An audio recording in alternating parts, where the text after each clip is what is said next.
With Teams, the possibilities of reaching children, even when they're not in school and with you, are pretty much endless. And we will go through this afternoon how to create Microsoft Teams and then sequentially how to use it for remote learning. A key part of Teams is OneNote class notebooks. So we'll have a look at how that embeds itself within Teams and how you'll use that to organize learning resources for your pupils or students. As I said, at the end, there's plenty of opportunity to ask questions. If we don't have an answer immediately, I can go away and research it for you and we'll come back to you. So one of the great things about accessibility in Teams is it runs on practically any device. Microsoft has done an amazing job of making sure it works in most web browsers, on phones, on tablets, and whichever desktop computer you use, whether you're Chromebooks in your school or at home, or you've got traditional Windows laptops, or you're even running on a Mac. Often get asked, okay, it's all well and good, but where do we start with setting up Teams? Well, one of the ways that you need to begin is to set the accounts up for staff and pupils. Very often in schools, we have individual email accounts for staff, and we're quite familiar with using Office 365, but we don't always use accounts for pupils. So one of the things you'll need to get your IT consultant to do, whether it's turn it on or you've got another company, is to create Office 365 accounts for the pupils. You will need to make sure that you set certain security restrictions when you do that. So most schools on pupil email accounts will enable sandboxing. By that, I mean that they couldn't email the outside world. So from an e-safety point of view, you shouldn't have parents feeling alarmed or concerned about their child having an Office 365 account to use Teams, because it will be within a secure school environment, and it's within what's called an Office 365 educational tenancy, which also has certain assurances over where data is stored, and it's in the EU and it would be GDPR compliant. So there's lots of assurances around that. Then it's thinking about how you set those accounts up. So you'll see from the second bullet point there that I've organized it in year group that they're going to leave. You need to have some easy way to track your pupils, because they will come and go with in-year leavers, but also at the end of an academic year, you want to suspend or delete accounts, and you'll need to find some way of finding them quickly. So I often use the academic year that they're leaving, and then I prefix their name with that so that I can just group them when I'm coming to look at them, or if I need to go in and perform some maintenance, I know exactly which year group a child belongs to. Once you have them in Teams, and we'll look at this a bit later, you can change the settings that they have available to them in Teams itself, and that's through an option called Manage Teams. When you launch it, I appreciate it's a bit of a unique situation at the moment where we haven't got a lot of time if we're going to use this for remote learning, if we end up with the event of school closures. But normally I would urge you to go through a process of gradual rollout. That might not be possible to go through all the steps we're about to discuss, but if you can get as many of them as possible in place, it will certainly ease the use of it as a platform when you're working with children at home and you can't physically stand in front of them. So having digital leaders in school is a key aspect. Members of staff that are interested in Teams, maybe they've got a passion for technology, or at the same time they might be the IT coordinator, but they would provide support to other staff so it doesn't fall upon everyone asking the one person. Have a few digital leaders. Then consider having digital ambassadors. You might have some really able pupils at school and they're passionate about IT, and they can also add capacity to the support. They can support each other. So you've got peer ambassadors which work with each other in teams and ensure that there's a lot of support there for them. Then it's about, well, Teams is a wonderful platform and there's lots of opportunities which we're about to see, but set the expectations, be really clear. A lot of schools have concerns over the chat feature in Teams. So we'll address the elephant in the room. Chat does open up a lot of possibilities, but it's about them being responsible in the way that they use it, but there are also ways to moderate it. So you can add in Office 365 a keywords list. So if they try to use an expletive, it would be blocked and it wouldn't make its way into chat. Your consultant would need to set that up first, but that is possible. You can also remind them if they are going to misuse the chat feature that you can mute them, so they won't have the facility of adding comments into chat. They'd be able to view, but they wouldn't be able to participate and add content. When you've got that set up, it's a process initially of then just getting familiar with it. If over the next few days or weeks before we have any school closures, you can get teams established in your school and have all of the teachers in the different classes using it with their class, it's extremely important that students feel confident with how to navigate it, and staff, because there's a lot of sections. And first of all, it is quite intuitive, but then you drill down, you might find the odd area you're not sure of, and that's easier to address that while you've still got everybody in school with you. And to finally get parents on board, it's quite key that you get parent buy-in. If this is going to be a platform for you to communicate learning resources going forwards for weeks or months to come, we want pupils to use it, but we also want parents or carers or guardians to feel confident that it's the right choice of platform for them, and for them to dip in and get used to seeing it and maybe using it too. So when you come to set up a team, you'll be presented with 4 options first of all. So we'll break out from the presentation a little bit and we'll look at these and we'll actually do this for real.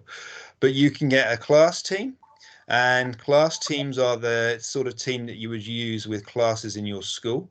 They give you something called a OneNote class notebook, which is extremely powerful for leading learning, for you keeping your own resources, but also quickly and effortlessly sharing them with the pupils that are in the teams. You can set assignments as well through Microsoft Teams, and students are able to stop, or you're able to stop students leaving, I should say, the team. So they stay enrolled in the team and they can't remove themselves, and you can prevent them from taking themselves out. Also, student chats can be muted, so if it gets a bit too busy at a particular time, you can mute that and then you can re-enable it when it's right. 3 other types of teams that are there are PLCs, professional learning communities. Often aren't used a great deal in school. If they are, it would be on the admin side or maybe for leadership teams. You can have staff teams as well. It tends to be that most schools don't use staff teams because they don't have a great deal of use for OneNote staff notebook, and they will then go for other teams. You can still add certain tabs back in, and we'll have a look at those in a bit.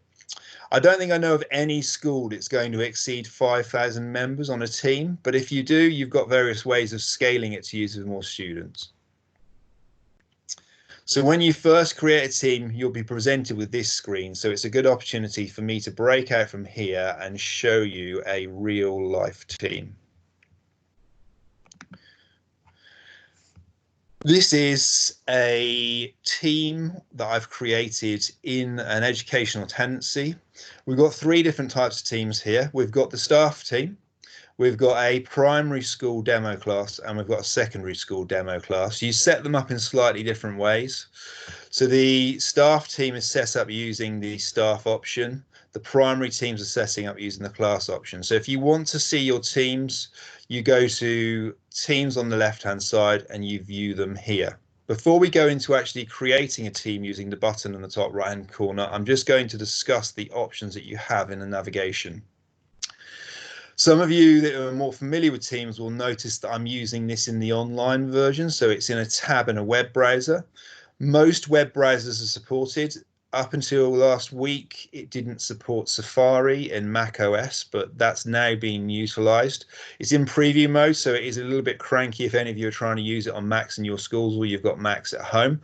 But most other browsers are supported well, so if you've got Firefox or Google Chrome, but the new Edge browser that recently came out is an excellent browser to use too. You can install the desktop version of Teams, and that gives you the same functionality as the online version. It's just in a desktop app. So I tend to use the online web version because it's in the web browser. It's all part of the Microsoft suite. If you're wondering about how to get backwards and forwards, up here in the corner, you've still got the app launcher, so you can go to different apps within Office 365, but we're going to focus specifically on the Teams app. On the left here, then, the first option in what's called the charms is the activity charm. This just describes for all the different teams that you're involved with within your school what's been happening. So if you want to get a quick high-level overview, maybe you're on the leadership team, you just want to understand what is being used for in your school, who's joining, who's not joining, who's contributing. This is a great place just to get an overview of all the activity that's occurring. The next charm on the left is chat. So you will be able to see, as a member of staff, all of the other staff in your school and also the pupils or students. If you're a student using Teams, you'll only see the students, and depending on how you configure those security groups that I discussed earlier, you can have it so they can only see each other within a year group, or you can have it they can see each other across year groups. Most schools that I work with would not enable students or pupils being able to see staff or being able to contact staff, but it should function the other way around, that as a member of staff you could contact a pupil. Next charm down are teams, and this is where we started out, so we'll come back to that in a moment. Another function there is assignments, so you can set pupil assignments within Teams. There's also some functionality of that within Class Notebook. You've got all of your teams listed in the middle, so when you want to see the assignments that are assigned for a particular team, you choose the team you're interested in, you press next, and then it will jump into that team and you can see the assignments that are already there. You also have your calendar. Your calendar is the calendar that you have from Office 365, the same calendar that you'd view if you went up here and you went to the calendar option, which you could add as an app down there.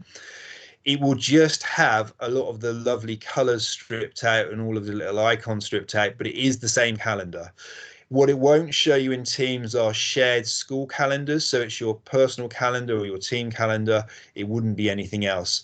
If I was using this more readily, you would see appointments all the way through. And certainly if you were using it with pupils for remote learning, you might set up meetings for different times of the day or for different subjects so that pupils know when they've got to join and when they've got to learn. So if you wanted to set up a new meeting, it's up in the corner there on the right hand side. You type in the name of your meeting. You can invite attendees by their name. So if I started typing in here, it would come up my address book. So if I wanted to invite Sandy as a student, maybe I need to do some one-to-one intervention because I've realized even remotely, they're not making expected progress in math. So I could set up a one-to-one tutoring session with them. I don't want it to be a repeat event, but if it was a daily occurrence and this was my maths lesson instead, I could have it saying every weekday, Monday to Friday, and have it repeating at a certain time of day. So I can just set this at once, like all your calendar events, and it would just repeat. You then can choose a channel that you want it to occur in. So I'm going to say that I want this to be in the primary channel. And I'm going to stick it in the general. And then you can add a location. Really, that's meaningless for remote learning, but if you're in school, you can add rooms in, or you can add physical locations if you're using this with staff. So it might be that you've got CPD going on between schools and you're organizing some CPD for people to come to your school, so you could put the location in for your school. And then you could have whatever the title of the lesson is in here, or the subject you're going to be covering, and then just press send. And not only does it go into your calendar, it will go into their calendar at the same time. The function down the bottom there on the charm at the very bottom is calls. So between members of staff, so you don't feel quite so isolated if you're having to work from home, or maybe it's isolation because you have to, you can always call each other over Teams. It's in addition to using your just normal landline. The beauty of using Teams is a little bit like Skype, which Teams has superseded Skype. You can have a video call. You can also share your desktop like I'm doing now. So if you're working on something and you actually want to show it to a colleague, and you're not going to share the file with them, or you're not working collaboratively on a file, you can share the desktop at the same time. I'm going to now return to Teams, and before we dip into any of the teams that I've already got, I'm going to create a team with you. So you go to the options in the top right hand corner and you press join or create team. Always brings you to a view that looks like this. If you're using it with pupils or students, you may have already created the team, but it's just not visible to them yet because they haven't joined it.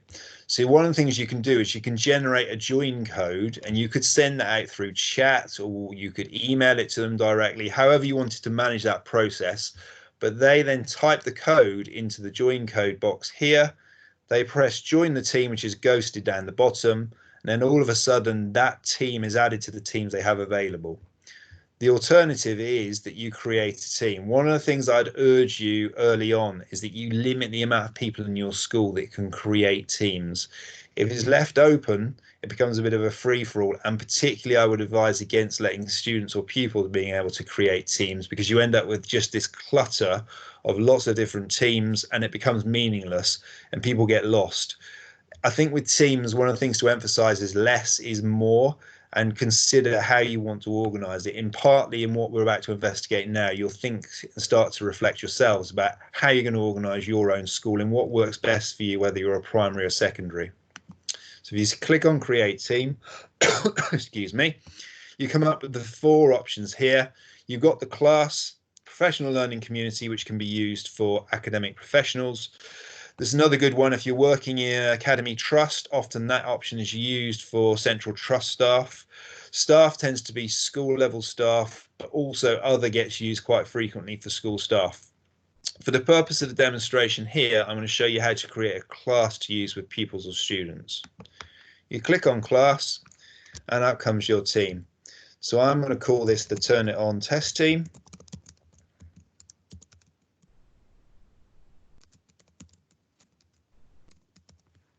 And I'm going to say this is for the purpose of the demonstration.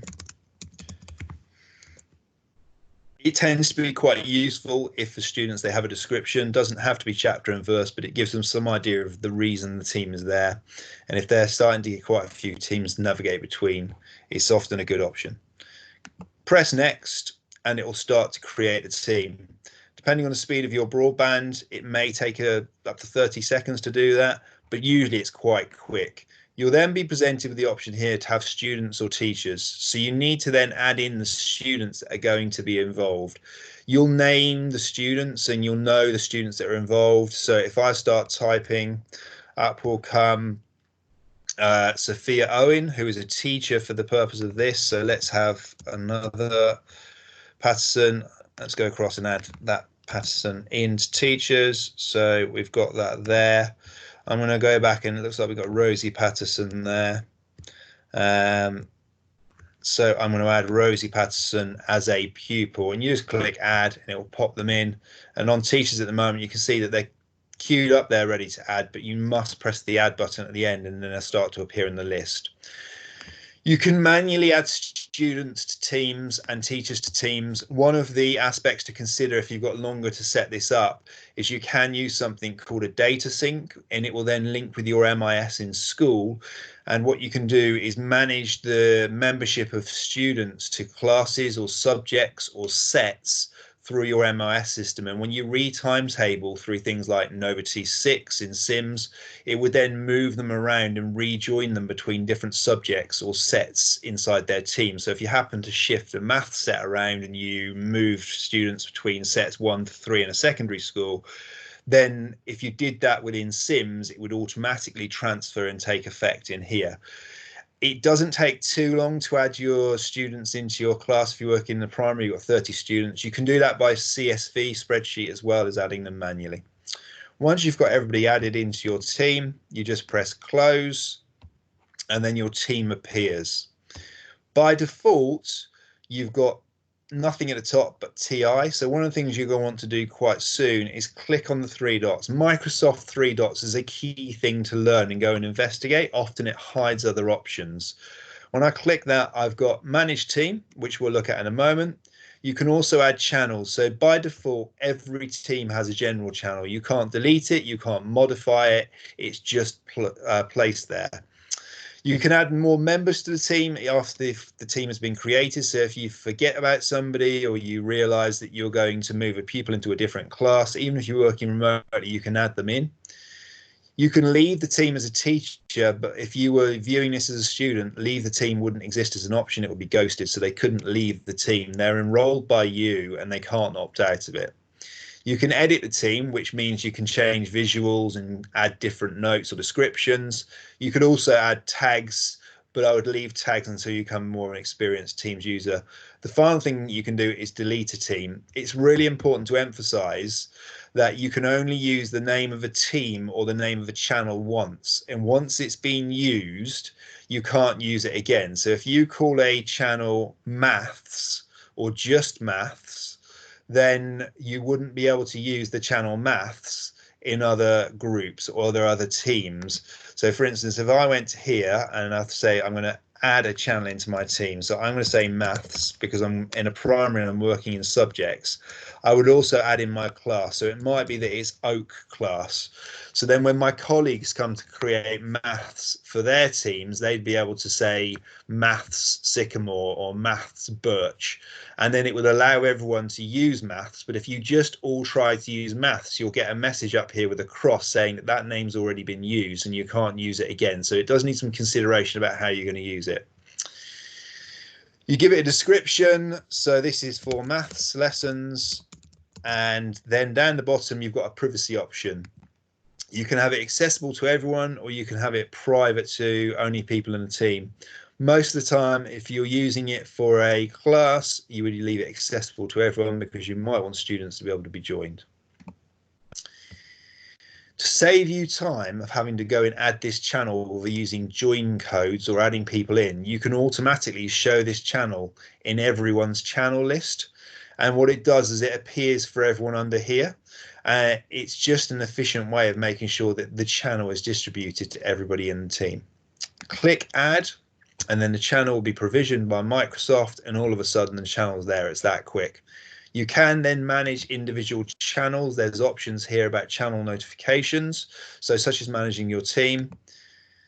You can limit the options, but you've got less options to pick. So you can have anyone posting messages, and as I said earlier, you can limit the amount of chat, so you can have alerts about postings or only the owners of the team. So the owner would be you as a teacher or a member of staff in the school. You can pop things in the chat, but then it becomes a lot less interactive. And one of the things about teams is that pupils or students can interact with their teachers, and particularly if you're using this for remote learning, you're going to want them to converse with you. So I'd urge you at the moment to leave that to anyone can post messages and talk about expectations about the type of language that are used, what's appropriate to be discussed in chat, what's not appropriate, excessive use of emojis and so forth.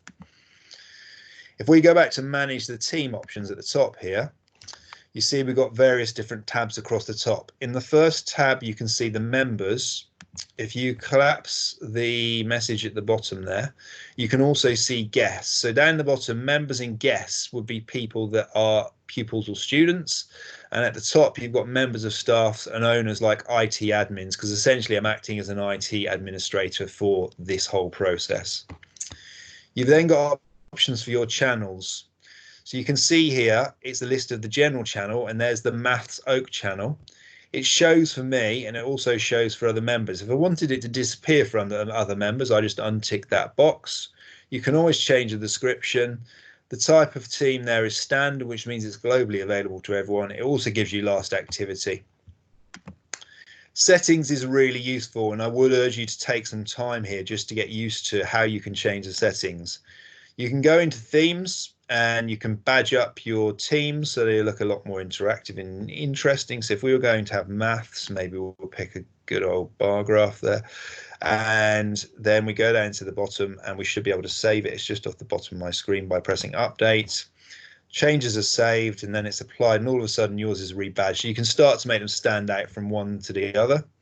I'm just going to go back into manage team again and into settings. Member permissions are something to consider here. So if you need to lock down an aspect of the team or the channels, you can do it through here. You wouldn't necessarily want to allow pupils to be able to delete channels or restore them. So I would say normally untick that. You also, once you've chosen which apps you're going to use, and we'll look at those in a bit more detail in a few minutes, you're not necessarily going to want students or pupils uninstalling those apps or installing custom apps. So those are unticked by default when you have a class, but there may be the odd exception why you want to enable them. Some secondaries tend to allow sixth formers greater level of access and relax the restrictions. You do not want to allow pupils or students to delete messages. One of the things that are quite key from an e-safety point of view is to have an audit trail. So having that switched on means that you can go back, and if there's been any inappropriate behavior, you can have a look at that, and then you can go and discuss that with the individual pupil. You can always delete them from view manually as well. So if you don't want them to be publicly available, if they're going to offend any other members of staff or students, you can take them out, but they can't take them out to hide anything you shouldn't see. You may or may not want people to be able to edit the messages they post, so that's a decision for you whether you tick or untick that box. Most people leave that ticked. Guest permissions would be if you're inviting someone from outside of your school who don't exist inside your Office 365 tenancy. For instance, if you invited me to join as someone from Turn It On, then the guest permissions would come into play. At mentions are really useful. If you need to tag a particular pupil or student, or you want to tag a member of staff, if you put at Martin Long or at Tom Welsh, then they would get notified that they've been mentioned in a post within a channel, and it comes up in their activity over there on the top left-hand corner. Team codes, we said about if you wanted to make someone join a team by generating a code, this is where you generate it. And then down here, you've got the ability to limit or change fun stuff. So if you don't want people to have Giphies, you can untick that there. You can also say the level of restriction on there, whether it's moderate or very, very strict. That dictates the amount of Giphies and types of Giphies they get. You can also have stickers. Pupils tend to like that, adding stickers onto work and stickers into conversations. It can get annoying if they overuse them. Again, I would allow them enabled by default at the beginning and discuss the expectation about their use. It's up to you whether you use memes. I tend to leave them switched on, but if it's becoming annoying again, you can take them off. OneNote class notebook is built into class teams.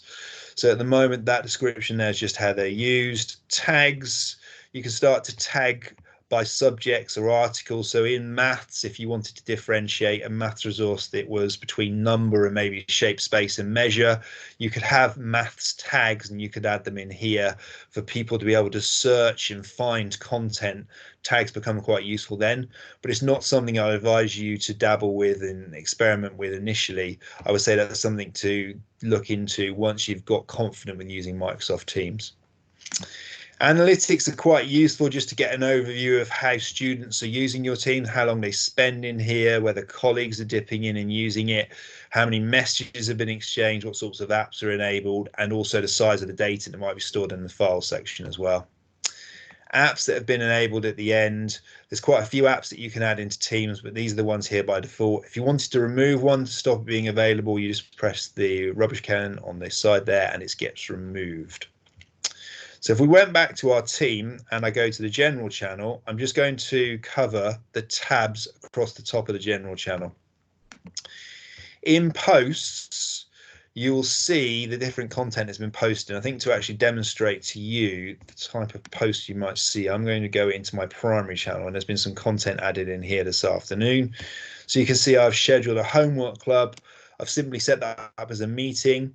That homework club is an after school activity. So this is if we're not using Teams for distance learning, but you might want to invite certain pupils you know that could benefit from it to homework club, and you can push the homework club out to their calendar. It then appears over here in their calendar.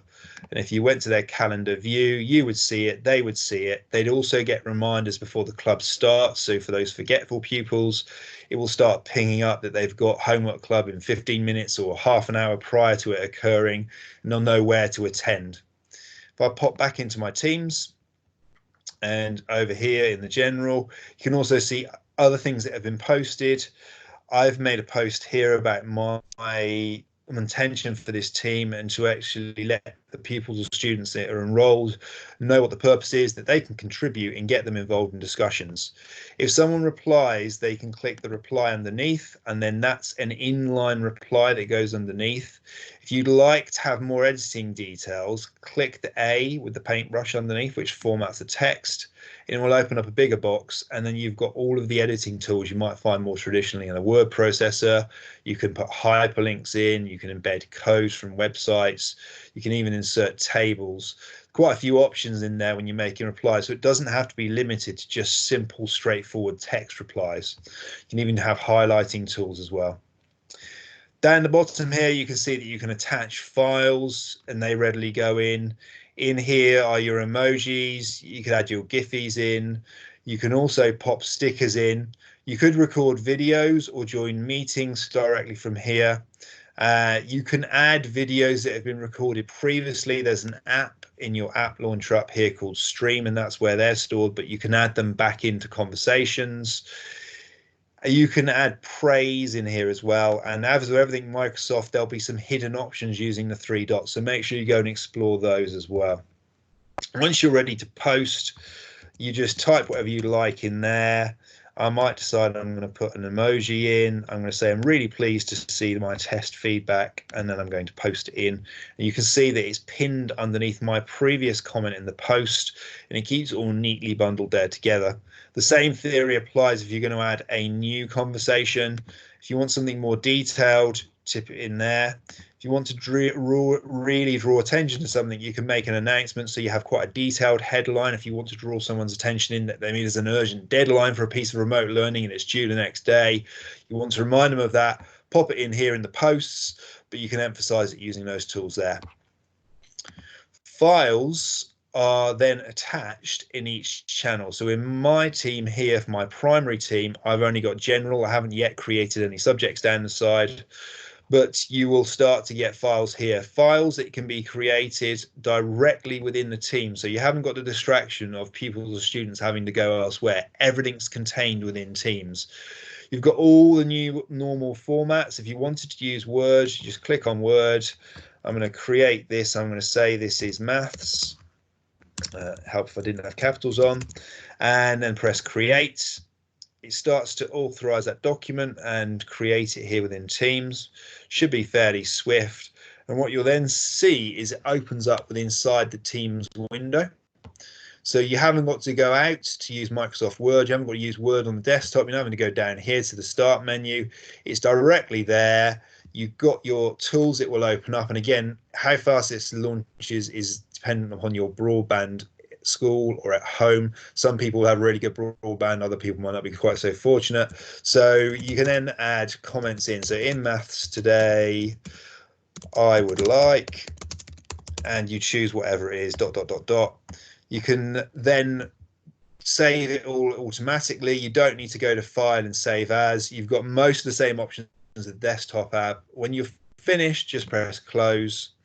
And then back over here in your Files section of your Teams, your content is automatically saved. You're not going to lose it. It's self-contained. You might then add that into another team, or you might add it to another channel you're creating down here. It's up to you. All of the files are actually truly stored in SharePoint, but then they're contained and ring-fenced into a particular team. In here, you've got Class Notebook. So OneNote Class Notebook is a really powerful tool within Teams, and something I'm going to come back to in a moment. But when I said earlier, you're going to have to consider how you want to set up your team. OneNote Class Notebook is another essential place for pushing out work and content to pupils. You can have in here where the arrows collapse on the side, you'll have sections and then pages. For people that aren't familiar, I'll go through how to organize this in a minute. But what you'll need to consider is if you're going to organize your learning content within OneNote Class Notebook, or if you're going to organize it within channels in your team.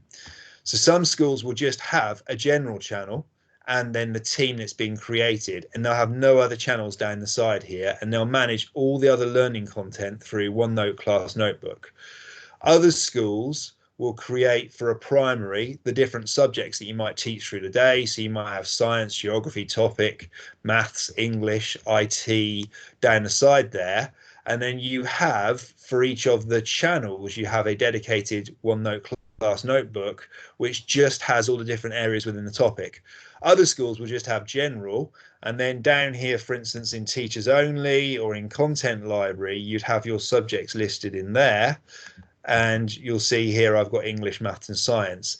It's a discussion for you as a staff about how you want to organise that. There isn't one set way, but you do need to think about how it's going to scale up and it not getting too overwhelming for people that have to use it and find content. We'll come back to that in a little bit more detail in just a bit. Assignment section are very, very useful ways of setting work. So you can do it through OneNote Class Notebook, but you can also have assignments in Teams. So here is a maths home learning assignment that I set up earlier. If you click in it, you can see that I've added students in. So these 3 students have been enrolled in this maths home learning assignment. At the moment, I can see from a teacher view that it's not been handed in. I could leave feedback for them, so I can make a comment and I can enter the feedback in here. I can also give them a mark out of 100.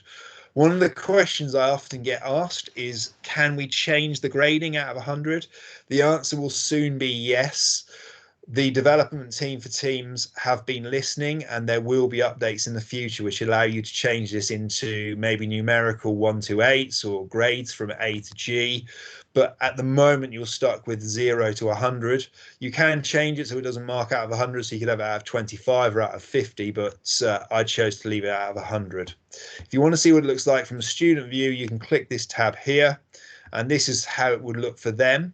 So I've created a homework, it's got a title, I've got my instructions, I've hyperlinked here out to BBC Bite Size. So we were studying a couple of weeks ago in my fictional maths lesson, shapes. We were looking at lines of symmetry and shapes. So I'm not there to revise with them, but if they branch out to BBC Bite Size, that's an entire section of interactive resources. It's got videos. They can go away and revise what we were doing in class. Then it's going to take them to their My Maths as well. So after they've had a go at the activity that I've got contained within this assignment, they could go to My Maths, they can log into the school My Maths subscription. And if you use SumDog or any other maths platform, you can have yours linked in there at the same time. I attached this worksheet here. So the worksheet is just a Word document. When they click on it, they can open it up, and it will open inside Teams. It then comes up with the work that they have to do. Sometimes, as you'll see here, Word documents don't always display the best when you've got a lot of shapes. So you might decide to lock this down as a PDF before you put it in. Sometimes I would play around with it before posting it. If I want to close it down, I go back up to the top right-hand corner and I press close. It will take me back into my assignments, go back into student view for the purpose of this. And then I'm also going to have a rubric. I'll show you how to create these in a minute, but the rubric really is my success criteria for the learning objective for the home learning. So in here, I've got my 3 different levels of progress and what they have to do to aim high and get to the highest level of progress, and what would be the minimum that I'd expect from them. So the rubric gives them some guidance when you're not there. They can go and refer to that. So it's really important that you think about whether you want to use rubrics or not. It does take more time as a teacher to create those, but once they have been created, you can use them in future years as well. What that looks like then, if you want to create an assignment, I go back. Down here, I press create. You can have a quick quiz as well. You can have an existing assignment, but I'm going to create a new assignment from scratch. Comes into a window, looks a bit like this. We're going to give it a title, so we'll have the next one as science. You can give instructions, so let's have explain the difference between ant and animal cells.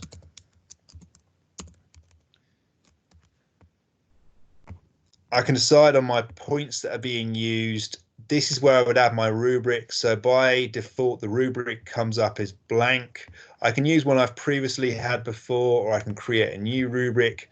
Here are the blank boxes. If I want to have extra rows, I can add them in there. So you don't have to be limited to the 4 that are there originally. You can rename titles, and then you type in what the rubric is to describe to them. It's based on points. You can also give that title and that a description. So the level of detail you go into is up to you.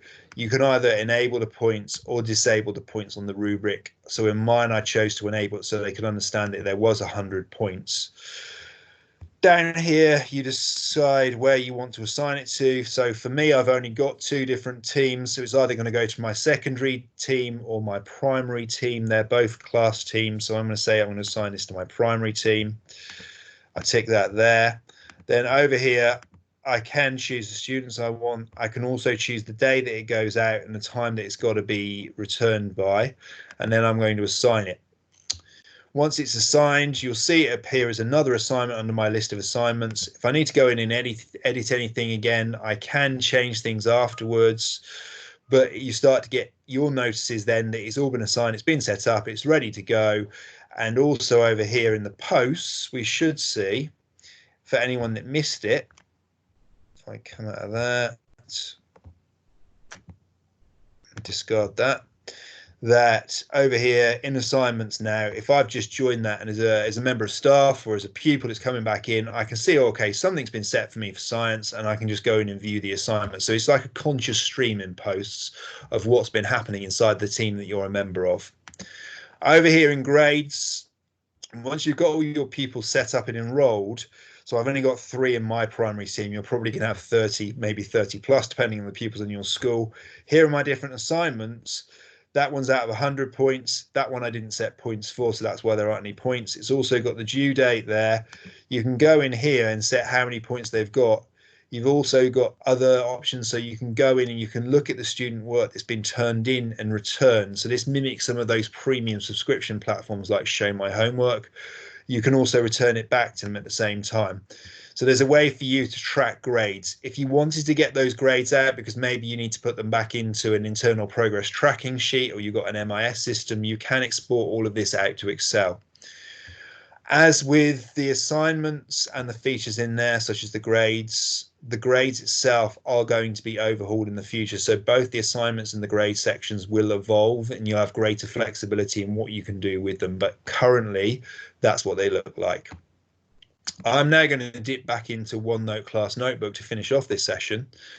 And in OneNote Class Notebook, by default, when you set up a class team, you will get certain sections created. You'll always get the welcome section, you'll have a collaboration space, you'll have a content library, and you'll have a teachers only section. It will also then create a space for each of the pupils or students that you have enrolled in your team and your channels.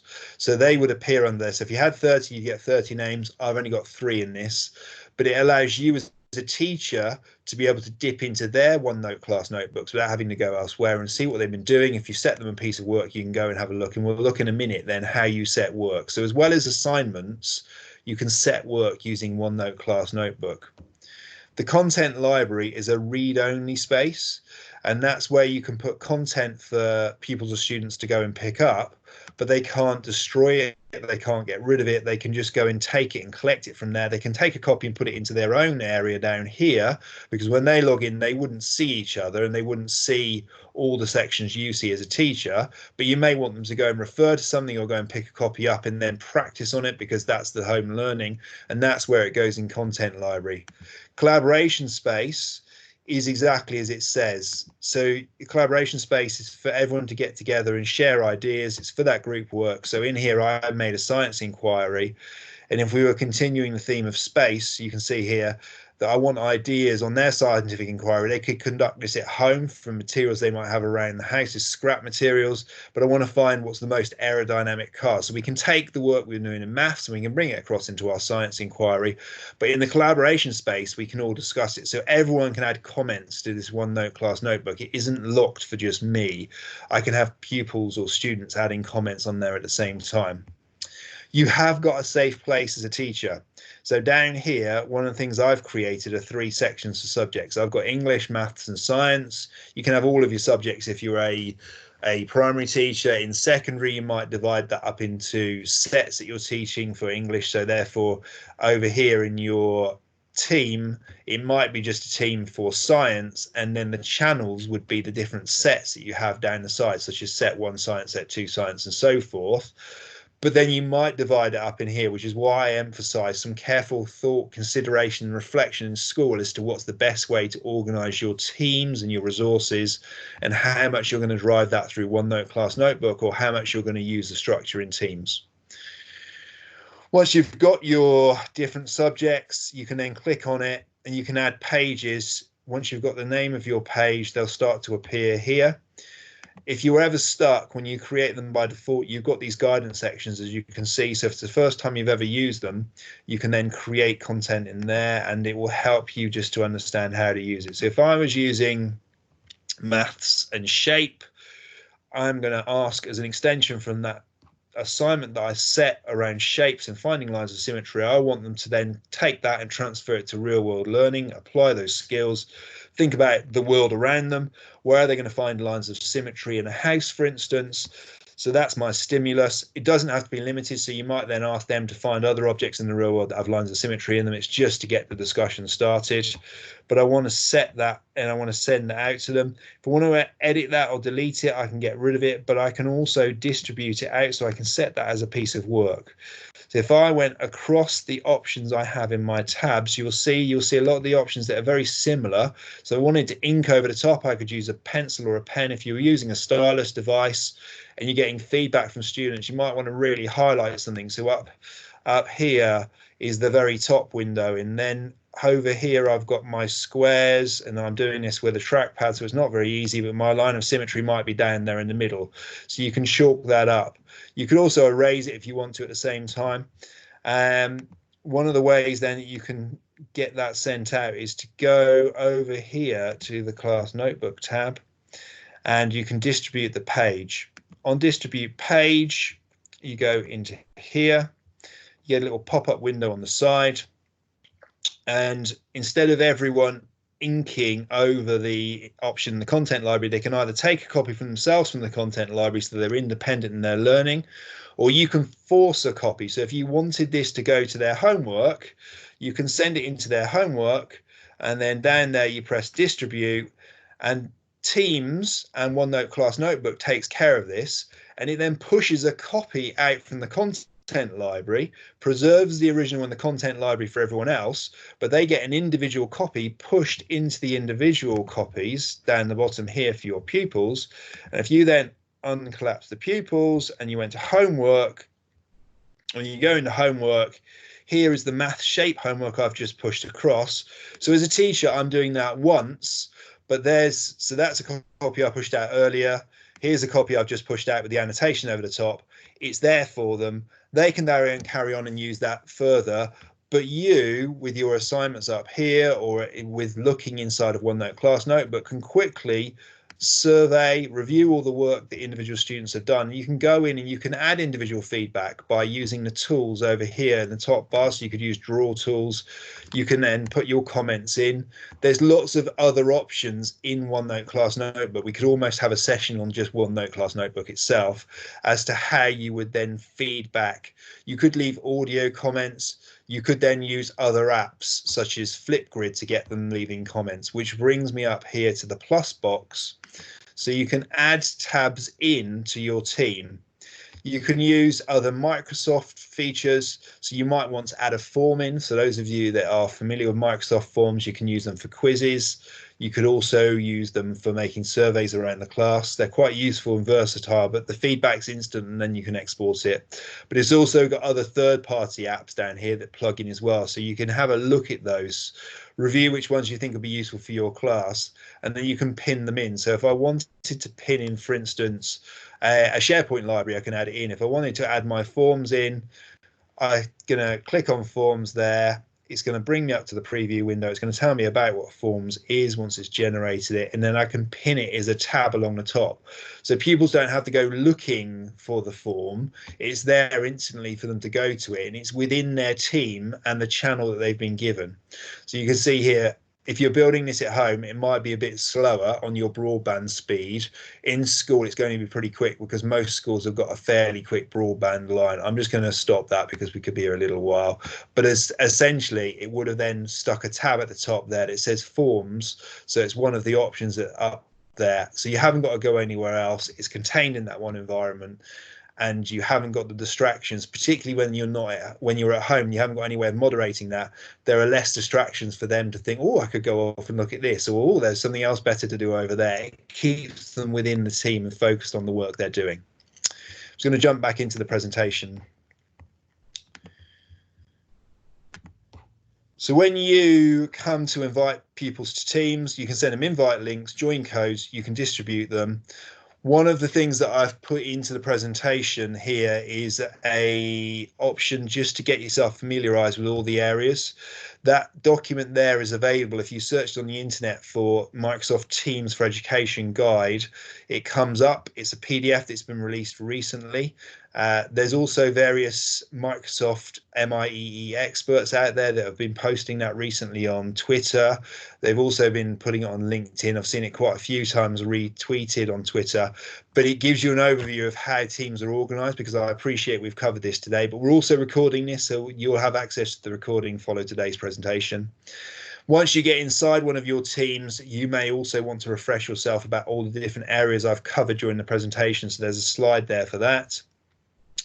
Some people go, well, that's all well and great, but I might want to record things. So you can record just like I'm doing now. So if you wanted to hold a distance learning lesson and you wanted to say, well, I'm going to be online to do my normal maths lesson for an hour, but you know that there's students that can't join you, you could record it and it will pop it into something called Microsoft Stream.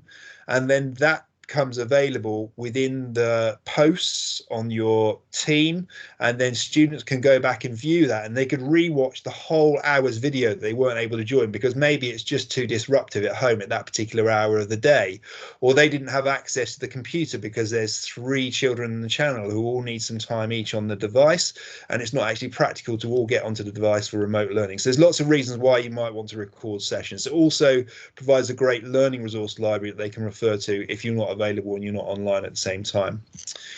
In the presentation here, there's something called the Microsoft Education Community. We use it with people that we support at Turn It On. It's called the MEC for short. So one of the things that I've done is I've put 2 short links in there to getting started. So Transforming Learning with Teams is a great basic course to get you started. And then Introduction to Teams is more of an intermediate course, but it starts considering how you're going to set it up and the aspects we've covered in today's presentation. You've got something there at the bottom in the resources called Teams Directory. It is like the Bible of Teams. It covers everything and anything you might have a question about. It goes from very basic levels through to very techie levels for people, even as IT tech setting up. But if there's an answer and it is there, it will be included in the Teams directory. You've got something similar for OneNote Class Notebook, because I appreciate it's another app all of its own, and it also has a lot of different uses. So one of the things we'd say for you to develop your use is to decide on the team structure for your school, then go and create those teams, classes or subjects. Trial with a simple assignment first of all. Try marking pupil or student work and then returning it. Try, before you actually have school closures, try setting up some remote learning. Have it as a pupil or student homework for the coming week so that they are forced to go away and engage with using Teams at home. And if they come across a pitfall, an area of difficulty, you're going to be there physically for them to come back to school and talk to you about it. And also consider how OneNote Class Notebook is going to get used within class teams. That's not available in staff teams. That's a feature in class teams only. That's it for my presentation during this session. So now is the opportunity for you to unmute your mics and ask questions, and I'll do my best to answer questions that you might have. At this point, if Tom wants to contribute or any of the other Turn It On consultants want to join in and add any answers, feel free. But as schools, now is your opportunity. Thanks, Martin. It's Tom here. Hello, Tom. So that was a huge amount of information there for everyone, and thanks for all the work that's gone into getting that ready and delivering it. Like Martin said, the video is going to be recorded, so people will be able to watch back, and the links that Martin put, Ellie will send round to people following this so that people can look at it in their own time.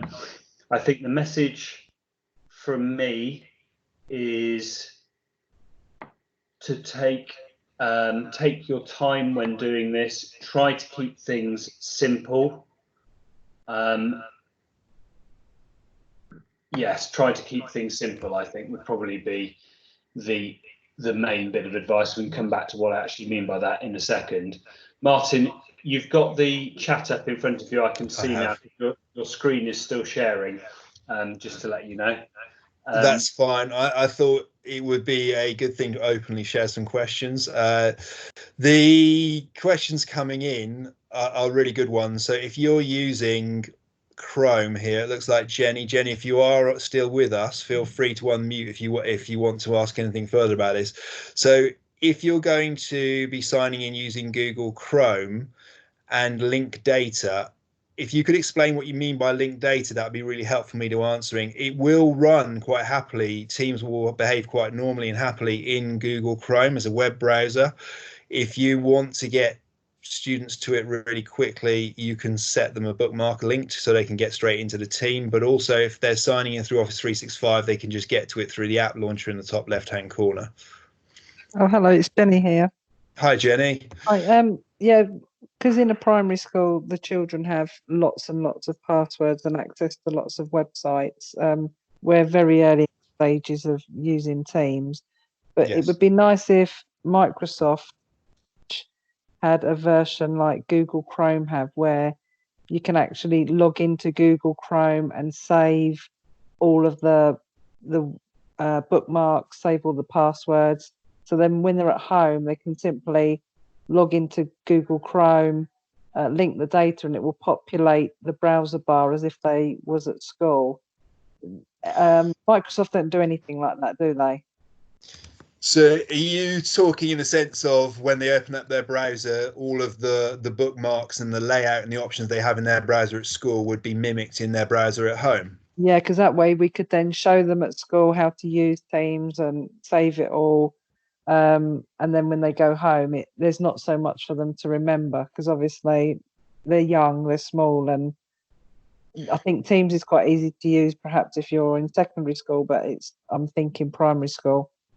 So what you could do is within your team, whichever team is relevant, go into your team itself, and up here in the file section, you can make yourself a folder before or after we are on hiatus from the school. You create a folder and make that folder called bookmarks, and then you could export all the bookmarks you've got in Google Chrome, and you can put them here inside of your team so they could access those bookmarks from the files inside the team. That's probably the best solution. And then as they open them up in their web browser at home, they could just add them back into their bookmarks in their web browser on their home device. Okay. Yeah, okay. So that would be the way around it. Yeah, it would be a way around it. Actually exporting the bookmarks entirely and getting them out would be a bit of a tricky thing to manage for individual pupils or parents at home. If you have any leeway with Microsoft, tell them to get Edge sorted out so that you can log in and out, because even teachers would love that. No problem. If I get there here and I'm with the Edge development team at any point, I will drop that in for Give them a nudge. Thanks ever so much. It's been really helpful today as well. Thank you. Okay, I'm just going to have a quick look at some other questions that have come in. We've got one here, so that's that one. Information about setting up email accounts. So I would say setting up the email accounts, talk to your Turn It On consultant. It's something we're doing readily at the moment. We're covering an awful lot of schools where we're getting the request to set up student accounts and get them ready for the remote learning. So setting them up can be quite an overwhelming job if you're not familiar with what's called the Office 365 admin console. But you can either manually set them up one by one, which isn't practical with a whole school situation, but you can use various tools to provision them to do them en masse, or you could use CSV spreadsheets when you've exported details from your MIS system. So something I would say is best place to get your Turn It On consultant doing. And even if you've got a school closure, your Turn It On consultant can complete all of that work remotely. So we are as effective distance support as we are on site. So don't think just because we're not there with you in the school that we can't do it. We can do it. Just let us know, raise a support ticket, and we'll get that done for you. Just gonna have a look at some more questions. Can a team watch an instruction video together and participate in a quiz on desktop? You can have multiple people watching a video back if it's stored in stream or if it appears in the post section of the team. That's not a problem.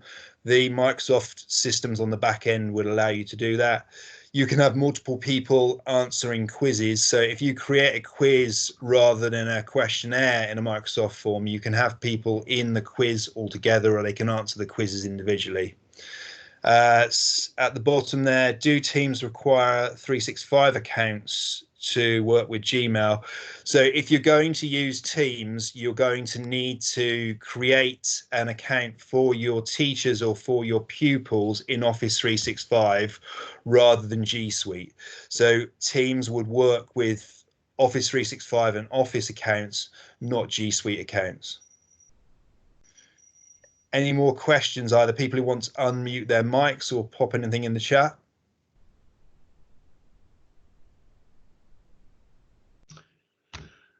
Well, that's great, Martin. It's Tom here again. I think, like I said, everyone, Ellie will send round the notes. Thank you very much for coming on. Oh, there's one more question there, Martin. Can I provide an interactive voiceover while watching a video together?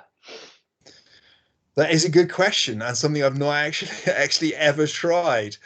I would imagine if you're watching a video and you were playing it back, you would probably need to use streams. I don't believe I've ever seen a function in Teams where you can play the video and use a tool in streams. But I would say I haven't exhaustively researched the apps. When I pressed the plus sign earlier up here, there may be an app down here, and I've never had the calls to go looking for it, but there may be a recording app or something, or a voiceover app that's being created by a third party that's available that you could actually complete that with.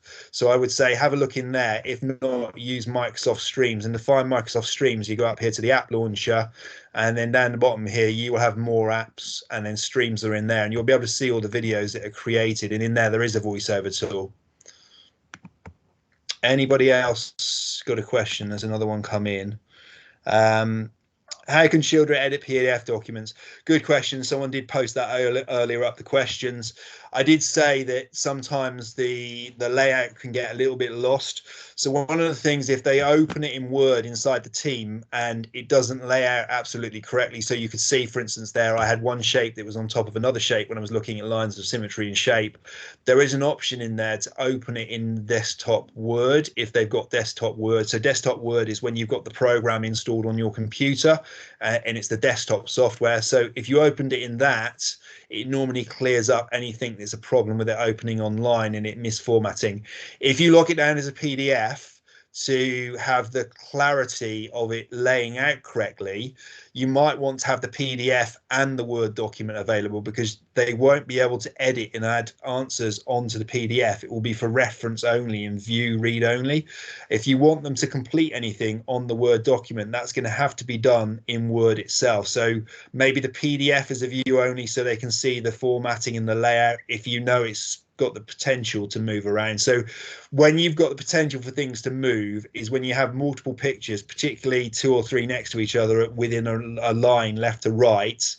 Occasionally tables do mess around a little bit, but that is getting better with all the developments that Microsoft are making on Teams. But again, I would say just test your resources as well. That helps to clear that up before you get any pupils or students that are using them. Any final questions before Tom and I sign off? Yeah, sorry, Martin, just one more. How do you import files from your OneDrive into files in Teams? Okay, right, let me jump back over here. So if you've got things in your OneDrive, you can go upload files and folder. And then on your computer over here, you'd have your OneDrive, so you can bring them in from your OneDrive, or you can just upload your files by dragging them over. So you could go and get a window over here. If you had a team, and I'm going to go to my downloads, and I had something in there, I might pick up something, Microsoft Teams guide, and drag it over and drag my folder in or drag my files in, and then they would just upload into here. If you do get any problems, because sometimes and very occasionally in files in Teams, you might get something that doesn't happily upload. It's probably hidden in here in the dots. And as I said, the dots are all important with Microsoft products. You can go open in SharePoint, and what it does is it opens the SharePoint, which this is all sat on top of, and then it will upload quite happily in the SharePoint and then just appear in here. So you've got various options of getting that content in.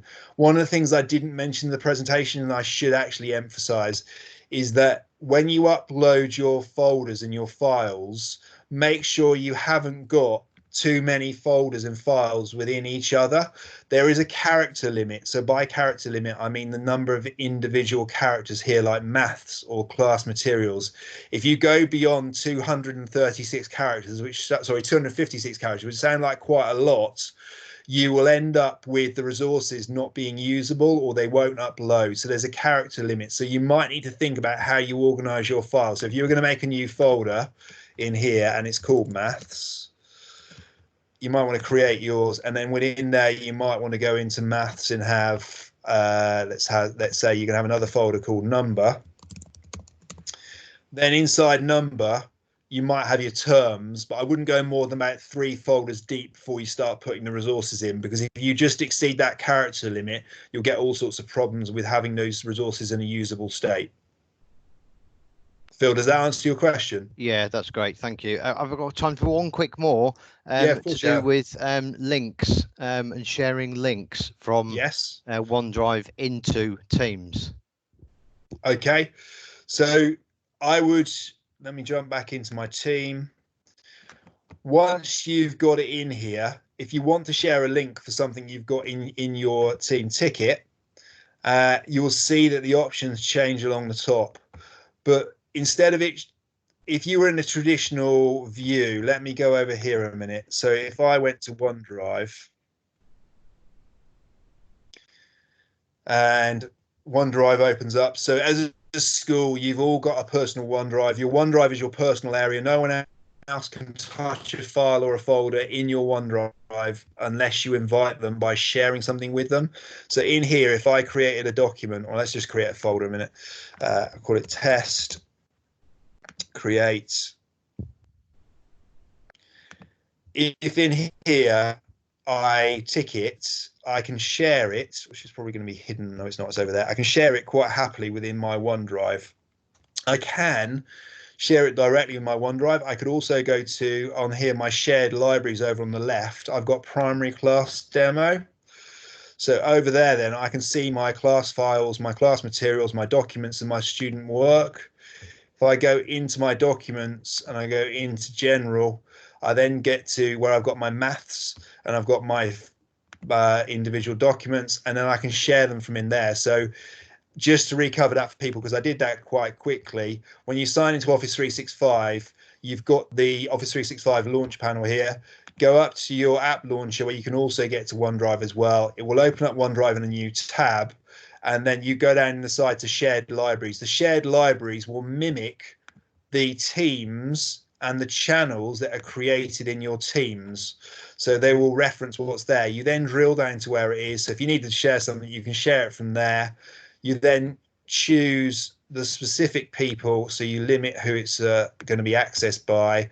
You put the names of the students and you can do it from there. That's one way, but really that's coming out of Teams. So what you should do is go into a classroom and then either add it in the post if it's just a single file that you want to pop in there, and you can link it in the post, or you could share it in an assignment, but try to contain it with something inside Teams, or you could use OneNote class notebook and you can have the file maybe in the content library, or you paste a link to it inside the pane itself here, so that it's available, something they can access, but they don't have to worry about getting it from files, and you don't have to worry about sharing it from files. You're using the features that are already built into OneNote class notebook.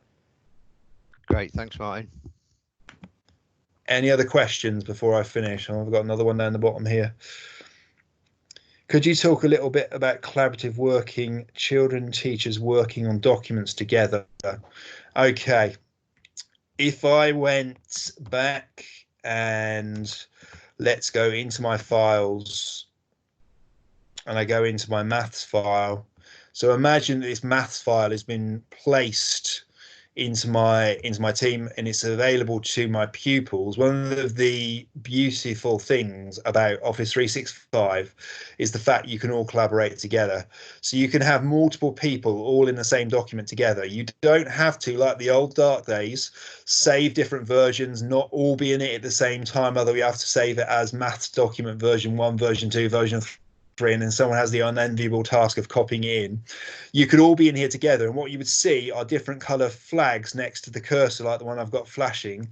You can all be typing in real time and it will all be saving in real time, and then all of that is saved back into your team over here and back into the file. So when you're all finished, the maths document will reflect your changes you all made together. So you could be working all together as a class, and you can do that piece of work within one file, and it's not going to matter. They don't have to all be working in separate files.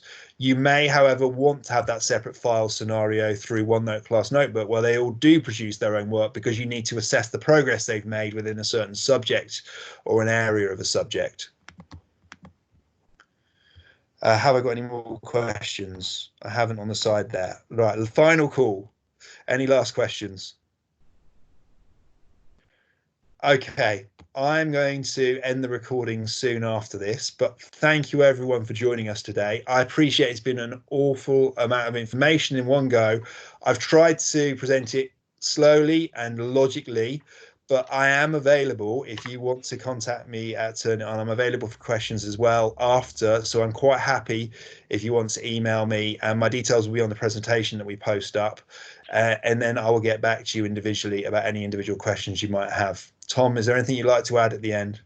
No, other than just to say thank you very much, Martin. Really helpful. Thank you. Thank you, everyone. I am going to stop sharing my screen and I'll leave you all to go about your business.